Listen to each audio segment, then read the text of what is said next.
we are going to look into how do we handle null values in SQL Server. So consider if there is a table here, the manager ID is null1122. So I can make use of ISNULL function. The ISNULL function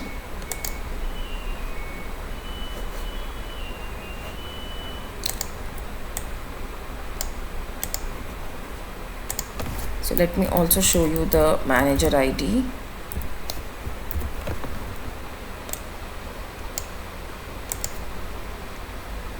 So whenever I give is null, it will return me the first non-null value. So here it was null and here I had specified some default value, and so it shows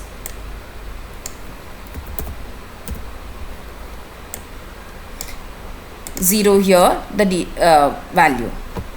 The next one is null. Now the next one is if NULLIF.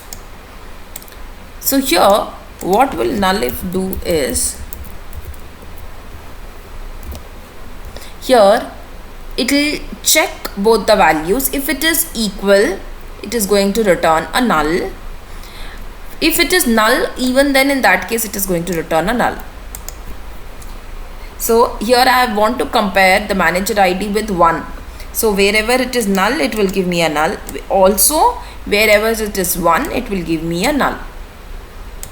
So NULLIF will return null if both are equal. Then apart from that, we have also seen one example of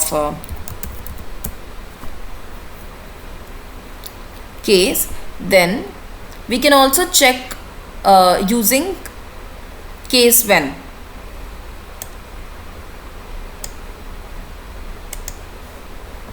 So let me show you the table, which is employee salary history.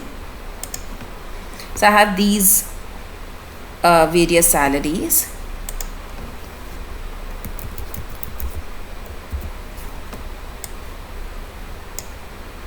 Here my condition is if the salary, if not the salary is more than 55,000.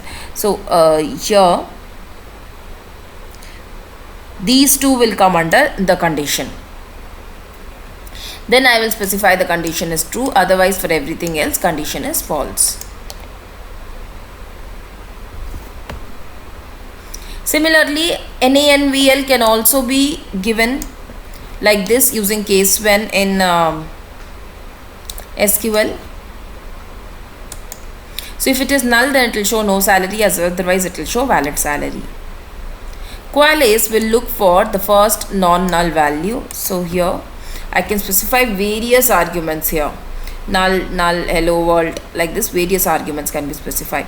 But with ISNULL I can specify only 2 arguments. But with COALESCE I can specify n number of arguments. So this is how we can handle null values in using SQL Server.